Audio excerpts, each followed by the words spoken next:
Bollywood silver screen presenting hidden figures. ये एक सच्ची बायोग्राफिकल मूवी है।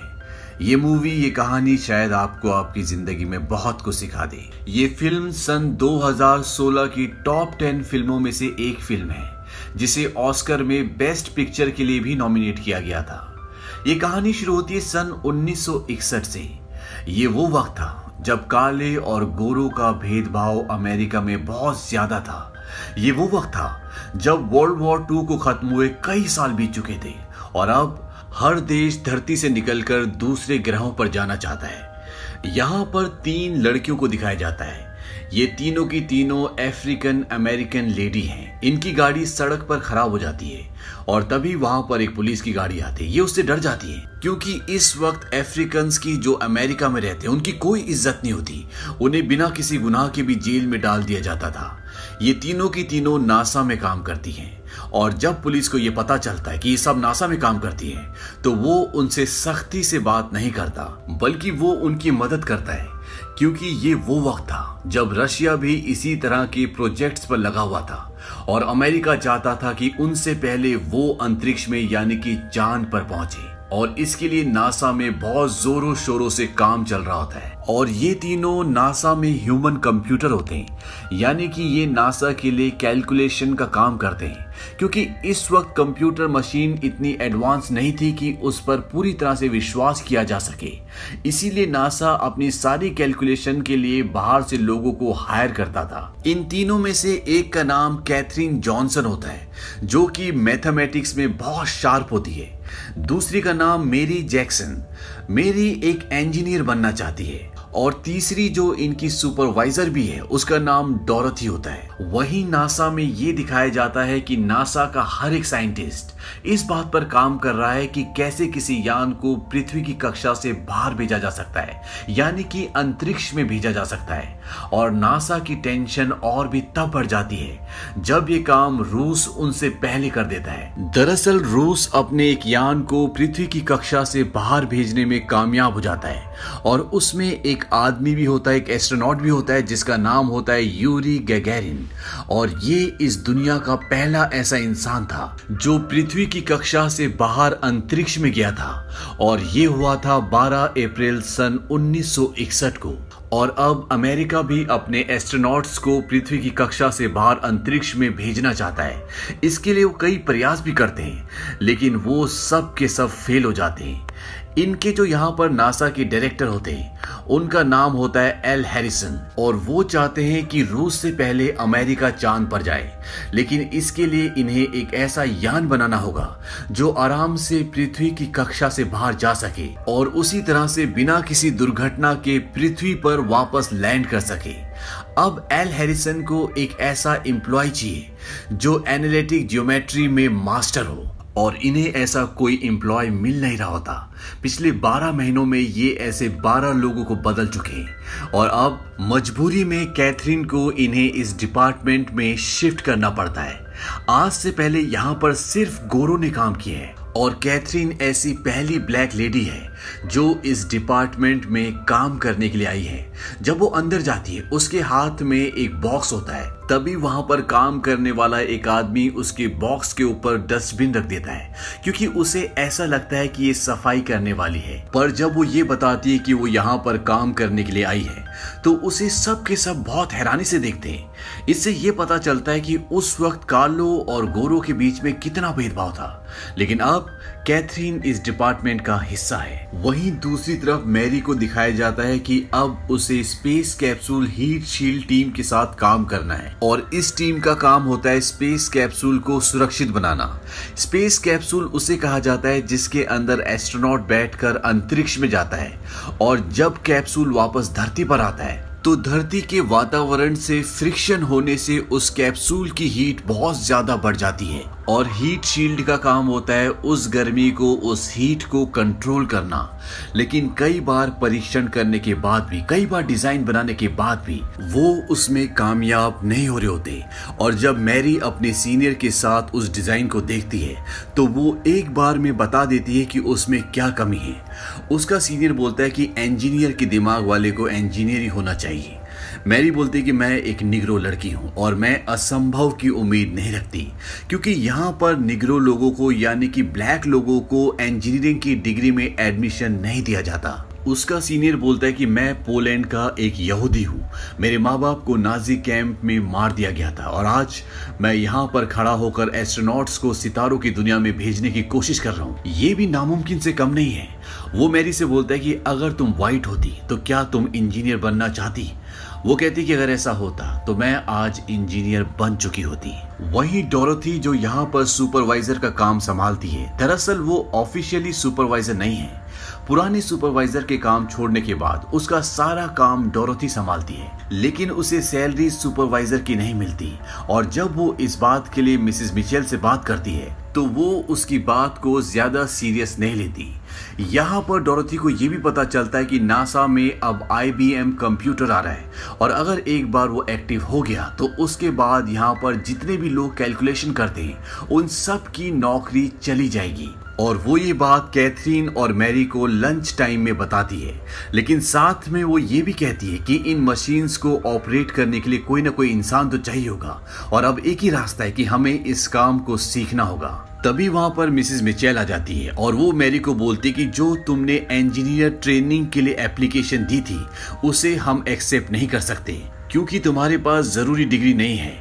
मैरी कहती है कि मेरे पास मैथमेटिक्स और फिजिकल साइंस की बैचलर डिग्री है जो अधिकतर इंजीनियर्स के पास होती है। मिसेस मिचेल कहती है कि लेकिन हमें इस पोस्ट के लिए यूनिवर्सिटी ऑफ वर्जीनिया की एडवांस कोर्स की डिग्री भी चाहिए और ये हमारे क्राइटेरिया में है। इसे मैं डिसाइड नहीं करती बल्कि नासा करती है। और ये कहकर वो वहां से चली जाती है। और अब अगर मैरी को ये पोस्ट हासिल करनी है तो उसे सारे डॉक्यूमेंट्स पूरे करने होंगे और जो सर्टिफिकेट उसे यूनिवर्सिटी ऑफ वर्जीनिया से मिल सकता है वो यहीं पर पास में एक हैम्पटन हाई स्कूल होता है, वहां से भी मिल सकता है, लेकिन वो स्कूल सिर्फ गोरों के लिए होता है। हालांकि ये लॉ ऊपर से नहीं होता, लेकिन इस कानून को कोई भी नहीं मानता कि वहां पर ब्लैक लोग भी अपने सर्टिफिकेट्स, डिग्री या एजुकेशन कर सकते हैं। इसीलिए आज तक हैम्पटन हाई स्कूल में कोई भी ब्लैक इंसान नहीं गया। लेकिन मैरी किसी भी हालत में वहां पर एडमिशन लेके अपने डॉक्यूमेंट्स पूरे करना चाहती है, इसीलिए वो कोर्ट में जाती है क्योंकि अगर जज ने उसे वहां से ग्रीन चिट दे दी तो उसे वहां पर एडमिशन मिल जाएगा। जज उसे कहता है कि तुमने एडमिशन के लिए पिटीशन दर्ज की है, लेकिन तुम्हें पता होना चाहिए कि हैम्पटन हाई स्कूल गोरों का स्कूल है। चाहे सुप्रीम कोर्ट कुछ भी कहे, लेकिन वर्जीनिया अभी भी काले और गोरों का रंग भेद करने वाला राज्य है।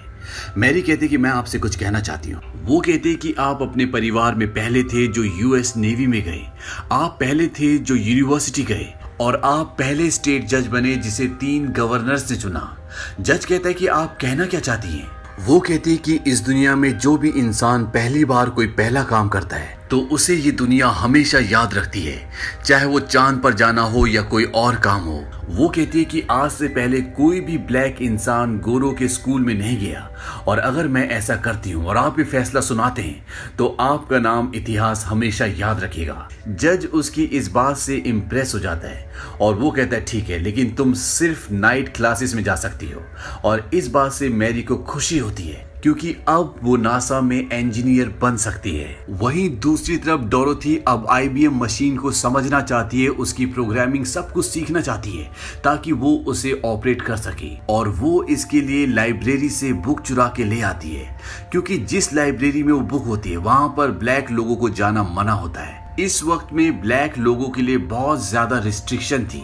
बस में उनके लिए सीट्स अलग होती थी, उनके टॉयलेट्स अलग होते थे, वो हर जगह नहीं जा सकते थे जहां पर गोरे जा सकते थे। लेकिन अब डोरोथी के पास वो बुक है जिससे वो IBM मशीन को समझ सकती है और वो उसे पढ़ना शुरू करती है और साथ ही साथ वो जो सीखती है वो अपनी टीम को भी सिखाती है क्योंकि वो जानती है कि एक बार ये मशीन चलना शुरू हो गई तो यहाँ पर किसी भी ऐसे एम्प्लॉय की जरूरत नहीं होगी जो कैलकुलेशन करता है, क्योंकि IBM मशीन सब कुछ खुद ही कैलकुलेट कर लेगी। इसीलिए वो अपनी पूरी टीम को, जो उसके अंडर काम करती है, जो सारी फीमेल्स ब्लैक हैं और जिनकी जॉब जाने वाली है, वो उन्हें आईबीएम मशीन के बारे में पढ़ाना समझाना शुरू कर देती है। वही कैथरीन हैरिसन जो कि यहाँ का डायरेक्टर है, उसके अंडर जो टीम होती है उसके साथ एनालिटिक ज्योमेट्री का काम करती है, लेकिन वहां पर उसके साथ बहुत भेदभाव हो रहा होता है क्योंकि वो अपने ग्रुप में अकेली निग्रो औरत होती है। उसके लिए कॉफी की केटल अलग से लगाई जाती है क्योंकि उनका स्टाफ नहीं चाहता कि जहां से कॉफी वो लोग पीते हैं वहां से कैथरीन भी पिए। साथ ही साथ कैथरीन को यहाँ से वॉशरूम 800 मीटर दूर जाना पड़ता है क्योंकि यहाँ पर जो वॉशरूम होता है वो सिर्फ गोरे लोगों के लिए होता है। लेकिन कैथरीन अपने काम में बहुत शार्प होती है। हालांकि उसे सारे डॉक्यूमेंट्स नहीं दिए जाते, लेकिन बावजूद इसके वो एक ऐसी कैलकुलेशन बोर्ड पर करती है जिसे देखकर सब हैरान हो जाते हैं। हैरिसन उसे अपने पास बुलाते हैं। वो कहते हैं कि तुमने ये सब कैसे किया। वो कहते हैं कि जो डॉक्यूमेंट्स आपने मुझे दिए उसके आधार पर ये पता चलता है कि आपके आज तक के सारे टेस्ट फेल क्यों हुए। आपका रॉकेट सब कुछ ठीक है, लेकिन कैप्सूल के भार को वो अंतरिक्ष तक पहुंचा ही नहीं सकता। हैरिसन बोलता है कि तुमने सब कुछ पता कर लिया इन डॉक्यूमेंट्स के आधार पर जो पूरे भी नहीं है। वो कहते हैं कि इनमें सब कुछ लिखा हुआ है और वो हैरिसन को सब कुछ एक्सप्लेन करती है। हैरिसन को ये भी लगता है कि कहीं ये रूस की जासूस तो नहीं है, लेकिन उसे बताया जाता है कि ये रूसी नहीं है। इसके बाद हैरिसन ऑर्डर देता है कि इससे कोई भी बात नहीं छुपाई जाए, इसको पूरा डेटा बताया जाए। हालांकि उसके साथ के लोग नहीं चाहते, लेकिन हैरिसन किसी भी कीमत पर इस प्रोजेक्ट को पूरा करना चाहता है। लेकिन हैरिसन देखता है कि कैथरीन कई बार उठकर अपने डेस्क से चली जाती है और वो बहुत देर बाद आती है। और जब हैरिसन पूछता है कि तुम बार बार यहाँ से गायब क्यों हो जाती हो, वो कहती है कि मैं बाथरूम गई थी। हैरिसन बोलता है कि बाथरूम, वो भी 40 मिनट तक, क्या करती हो तुम वहां पर। वो कहते कि यहाँ पर मेरे लिए कोई बाथरूम नहीं है। मेरा बाथरूम यहाँ से 800 मीटर दूर यानी कि आधा मील दूर है और वहां से आने जाने में मुझे 40 मिनट लग जाते हैं और यहाँ तक कि हम लोगों को यहाँ से साइकिल ले जाने की भी इजाजत नहीं है। मैं उस पॉट की कॉफी पीती हूँ जिस पर आप हाथ भी नहीं लगाना चाहते। हैरिसन को इन सब बातों के बारे में नहीं पता होता। वो उसके पॉट से वो स्टिकर निकाल देता है जिस पर ये चिट लगा होता है कि ये काले लोगों के लिए, और इसके बाद वो वॉशरूम के बाहर जाता है जहां पर बोर्ड लगा होता है कि यहाँ पर सिर्फ गोरे लोग जा सकते हैं। हैरिसन उसे उखाड़ कर फेंक देता है और कहता है कि आज के बाद यहाँ पर कोई भी जा सकता है क्योंकि नासा में सिर्फ हुनर की जबान बोली जाती है। वहीं दूसरी तरफ डोरोथी भी अब आईबीएम की पूरी जानकारी ले चुकी है और आईबीएम मशीन अब नासा में आ जाती है। लेकिन जब नासा वाले उसे स्टार्ट करते हैं तो उनसे स्टार्ट नहीं होती और जब वो वहां से चले जाते हैं तो डोरोथी वहां पर आती है और वो उसे स्टार्ट कर देती है। इससे उन्हें समझ में आ जाता है कि डोरोथी के पास आईबीएम की नॉलेज है और बाद में डोरोथी को यहाँ का सुपरवाइजर बना दिया जाता है। लेकिन डोरोथी एक शर्त रखती है। वो कहती है कि उसके साथ जो उसके 30 को वर्कर्स हैं उसे उनके साथ यहाँ पर काम दिया जाए क्योंकि उन सब को आईबीएम की नॉलेज है। डोरोथी ने सबको सब कुछ सिखा दिया होता है और मिसेस मिचेल उसकी शर्त को मान लेती है। वो डोरोथी को यहाँ का सुपरवाइजर बना देते हैं और साथ ही साथ मिसेस मिचेल पहले डोरोथी को सिर्फ डोरोथी बोलती थी, लेकिन अब वो उसका नाम इज्जत से लेती है। वहीं नासा से पहला एस्ट्रोनॉट अब पृथ्वी की ऑर्बिट पर जाने के लिए तैयार है और उसका नाम होता है जॉन ग्लेन। कैथरीन कहती है कि मैं इस पर अभी से काम करना चाहती हूँ। उसके जो डायरेक्टर होते हैं जिनका नाम हैरिसन है, वो कहते हैं कि ये नंबरों को सही जगह लगाने का काम नहीं है बल्कि हमें एक नया गणित इजाद करना होगा। कैथरीन कहती है कि मैं कर सकती हूँ। हैरिसन उसके पिछले काम को देखकर उसे इजाजत दे देते हैं। अब ये लॉन्च तो आराम से कर सकते हैं, लेकिन इनके सामने सबसे बड़ी चुनौती होती है कि उसे वापस लाना, और इसे ये एक नाम देते हैं गो नो गो, यानी कि जाओ न जाओ। नासा के मुताबिक इनका कैप्सूल जिसके अंदर जॉन ग्लेन होंगे, जब वो पृथ्वी के चक्कर लगा रहा होगा तो उसकी गति को सही समय पर और सही तरीके से कम करना होगा, और जो चक्कर वो अंडाकार तरीके से लगा रहा है उसे इन्हें सेमी सर्कल में डिवाइड करना होगा और उसके बाद उसे वापस पृथ्वी पर लाया जा सकता है। और ये गणना बिल्कुल सटीक होनी चाहिए क्योंकि अगर ये वक्त से पहले उसे पृथ्वी के अंदर दाखिल करते हैं तो उसमें हीट बढ़ जाएगी, उसमें आग लग जाएगी, और अगर इन्हें देर हो गई तो वो पृथ्वी के कक्ष में दाखिल हो ही नहीं पाएगा और लगातार अंतरिक्ष के चक्कर लगाता रहेगा। और ये इनके लिए सबसे बड़ा चैलेंज होता है जिसे नाम देते हैं गो नो गो, यानी कि जाओ न जाओ। अब कैथरीन अपना काम शुरू कर देती है, लेकिन उसे यहाँ काम में एक प्रॉब्लम और हो रही होती है, क्योंकि बार बार एक कैप्सूल का वजन, उसके लॉन्च का टाइम, जगह बदल रहे होते हैं, जिस वजह से मैथमेटिक्स की पूरी कैलकुलेशन बदल जाती है और जो भी काम कैथरीन करती है वो सब खराब हो जाता है। कैथरीन मिस्टर हैरिसन को बोलती है कि मैं भी ब्रीफिंग में जाना चाहती हूँ। हालांकि आज से पहले कोई भी फीमेल इस ब्रीफिंग में नहीं गई, लेकिन मिस्टर हैरिसन उसे अलाउ कर देते हैं और यहाँ पर जॉन ग्लेन भी होते हैं, जो वो एस्ट्रोनॉट होते हैं जो कैप्सूल में बैठकर पृथ्वी के चक्कर लगाने वाले हैं। और जब वो कैथरीन की कैलकुलेशंस को देखते हैं तो वो उससे बहुत इम्प्रेस होते हैं, क्योंकि कैथरीन अपने काम में बहुत शार्प होती है। लेकिन अभी भी जो इनकी कैलकुलेशन का तरीका होता है उससे ये बिल्कुल सटीक आंकड़े नहीं पा रहे होते। और कैथरीन बताती है कि शायद हमें नए गणित की जरूरत ही ना पड़े, पुराने से काम चल जाए। वो बताती है कि ऑयलर पद्धति ये एक मैथमेटिक्स का पुराना तरीका है जो बिल्कुल सटीक नंबर, सटीक आंकड़े देता है। और जब कैथरीन उस फॉर्मूले से कैलकुलेशन करती है तो मिस्टर हैरिसन बहुत खुश होते हैं। वो कहते हैं कि मिल गया। वहीं दूसरी तरफ मैरी अब इंजीनियरिंग की क्लासेस के लिए जाने के लिए तैयार है और उसके हस्बैंड, जो पहले उसका बिल्कुल भी साथ नहीं दे रहे थे, जो ये बोलते थे कि ये सब बेवकूफ़ी है, ये हो ही नहीं सकता, अब वो भी उसके साथ है। और जब मैरी क्लास में जाती है तो वहां पर एक भी लड़की नहीं होती और ना ही कोई ब्लैक होता है, क्योंकि आज से पहले इस जगह पर कोई भी ब्लैक स्टूडेंट नहीं आया। और जब वो अपना एडमिशन फॉर्म अपने टीचर को देती है तो सभी स्टूडेंट्स और टीचर हैरान हो जाते हैं। लेकिन कैथरीन अब इस कोर्स का हिस्सा है और जो सपना उसने कभी देखा था वो सच होने वाला है। अब नासा में IBM मशीन शुरू हो चुकी है, जिसे डोरोथी और उसकी पूरी टीम ऑपरेट करेगी। और इस मशीन के शुरू होने के बाद मिस्टर हैरिसन कैथरीन को बुलाते हैं। वो कहते हैं कि हमारे पास IBM मशीन है और ये एक कंप्यूटर दिमाग है जिसे इंसान का दिमाग मैच नहीं कर सकता, इसीलिए अब हमें इस डिपार्टमेंट में इंसानी कंप्यूटर जो कैलकुलेशन करते हैं उनकी जरूरत नहीं है। हालांकि मिस्टर हैरिसन ऐसा नहीं करना चाहते। वो जानते हैं कि कैथरीन बहुत टैलेंटेड है, लेकिन बहुत सारे फैसले उनके हाथ में नहीं होते। वो कैथरीन को सॉरी भी बोलते हैं। कैथरीन कहती है कि मैं समझती हूँ और कैथरीन को उसके पुराने डिपार्टमेंट में भेज दिया जाता है। और अब वो दिन आता है जब पृथ्वी की कक्षा से बाहर एक इंसान जिसका नाम जॉन ग्लेन है वो जाएगा। लेकिन जब ये लैंडिंग की गणना उसकी कैलकुलेशन को चेक करते हैं जो IBM मशीन से मिली होती है, तो वो कल के मुकाबले आज बिल्कुल अलग होती है। इस बात से मिस्टर हैरिसन परेशान हो जाते हैं, क्योंकि अगर कैलकुलेशन बिल्कुल सटीक नहीं हुई तो ये लॉन्च नहीं कर सकते, जिसका पूरा दुनिया इंतजार कर रही है। मिस्टर हैरिसन जॉन ग्लेन को कॉल करके बताते हैं कि कल के मुकाबले नंबर आज अलग हैं।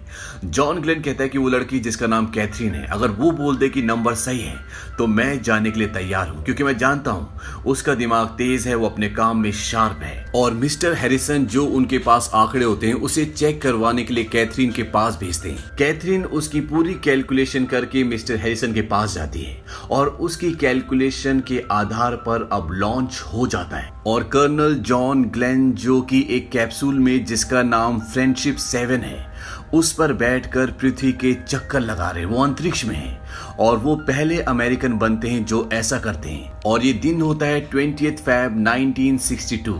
लेकिन जब वो वापस पृथ्वी पर आते हैं तो एक पल ऐसा भी आता है जब उनका कैप्सूल रडार से गायब हो जाता है। नासा के सभी एम्प्लॉयज परेशान हो जाते हैं, लेकिन कुछ ही देर बाद वो दोबारा से रडार में आ जाते हैं और इस तरह से नासा का ये प्रोजेक्ट, ये मिशन पूरा हो जाता है, जिसमें कैथरीन का बहुत बड़ा हाथ होता है। और इसी वजह से कैथरीन को उसकी पोजीशन वापस मिल जाती है, यानी कि वो मिस्टर हैरिसन के साथ उसी डिपार्टमेंट में काम करेगी जहां पर उसने इस पूरे प्रोजेक्ट में काम किया होता है। और साथ ही साथ डोरोथी, जो कि अब एक सुपरवाइजर है, और मैरी, जिसने अब इंजीनियरिंग की डिग्री हासिल कर ली है और वो अब नासा में इंजीनियर है। साथ ही साथ अपोलो 2 मिशन, जो कि चांद पर जाने का मिशन होता है, उसमें भी कैथरीन ने एक बहुत बड़ा योगदान दिया था।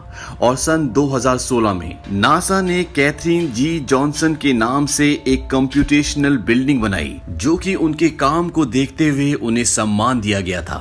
और 97 की एज में कैथरीन को the presidential medal of freedom के अवार्ड से सम्मानित किया गया। तो इस तरह से इन 3 फीमेल्स ने उस वक्त, जिस वक्त कालो और गोरों का इतना बड़ा भेदभाव था, इन तीनों ने अपने टैलेंट से न केवल उन सबको काले और गोरे का भेदभाव भूलने पे मजबूर किया, बल्कि उन सबको इन्हें सम्मान भी देना पड़ा।